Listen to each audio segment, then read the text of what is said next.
예. 예, 오늘 그 한국일보에서 단독으로 보도한 그 영수회담의 이면에 가려진 여러 가지 물밑 대화나 이런 것들에 대해 가지고 정보를 접하고 상당히 놀랄 수밖에 없었습니다.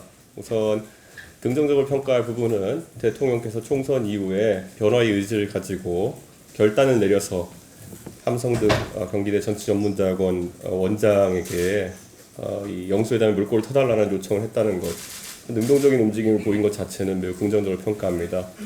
하지만 영수회담에서 정작 민생이라든지 아니면 중요한 사안들에 대한 물밑 대화가 오가고 조율되었다기보다는 정치적으로 사실 크게 의미가 없는 그런 제안들이 오갔다는 것이 상당히 놀라웠습니다. 특히 지금 국민들은 그 총리 인선이나 이런 것들에 대해 가지고 굉장히 관심사가 많은 상황 속에서 결국에는 이재명 대표의 사실상의 비토권을 인정하고 이재명 대표가 불편해하지 않을 인사들로 대통령실을 채우겠다든지 이런 것들은 조금 더 공개된 공간에서 논의되었어야 되는 그런 인선에 대한 협치의 부분인데, 이것이 이재명 대표가 불편하지 않을 사람을 임명하지 않겠다라는 것은 어떻게 보면은 사인 간의 관계에서 인사를 다루려고 하는 것이 아니냐라는 의심받을 수 있기 때문에 그런 부분이 밖으로 노정되는 것은 좀 위험하다, 이런 말씀을 드리겠습니다.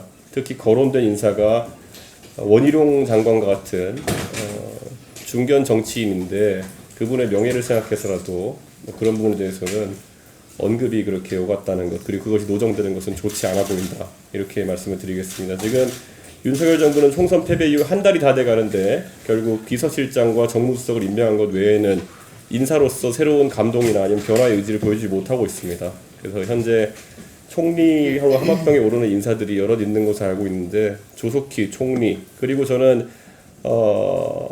지금 상황에서 대통령께서 정치적인 부담을 느끼시겠지만은 경제 관련 부처라든지 이런 부분에 대해서는 중폭의 개각이 필요하다, 이런 말씀도 드리겠습니다.